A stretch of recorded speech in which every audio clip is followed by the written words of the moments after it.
Congressman, hawak namin ang anak mo. Kung gusto mo pa siyang makita ng buhay, magpadala ka ng 1,000,000 ngayon din.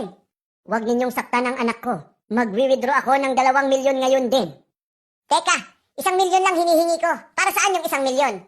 Akin. Ha? Kickback ko yan, syempre. Tay, ano po ang corruption? Ha? Corruption? Opo, assignment namin eh. Ibili mo muna ako ng alak sa tindahan. Sasabihin ko sa'yo pagkatapos. Sabi ni Mama, bawal ka na raw uminom. Eto, pumili ka na rin ng gusto mo. Okay. Ano ang iyong kahilingan? Gusto kong yumaman ng walang ginagawa. Masusunod. Ano to?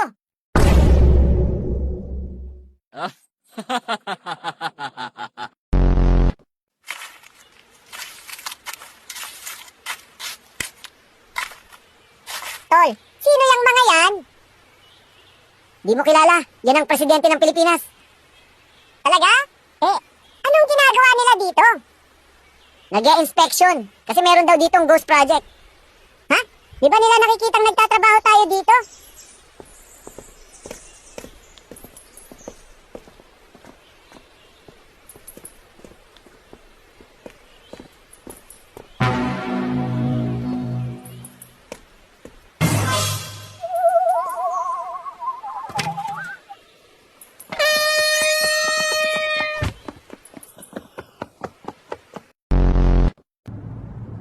Kamusta po kayo? Mabuti naman po, Doc. May good news ako sa inyo. Matutuloy na po ang inyong heart transplant. May nakuha na po kaming puso na ipapalit sa puso ninyo. Talaga po, Doc? Nako, salamat naman. Meron tayong 3 pwedeng pagpipilian. Ikaw nang bahalang mamili kasi magkakaiba yung presyo eh. Okay po, Doc? Merong atleta, 5,000,000 piso. Engineer, 6,000,000 pesos. At politiko, 20,000,000 piso. Teka, Doc? Ba't mas mahal yung politiko? Ganun talaga. Mahirap maghanap ng politiko na may magandang puso. Hold up to! Akin ang pera mo! Hindi mo pwedeng gawin sa akin to. Bakit? Hindi mo ba ako kilala?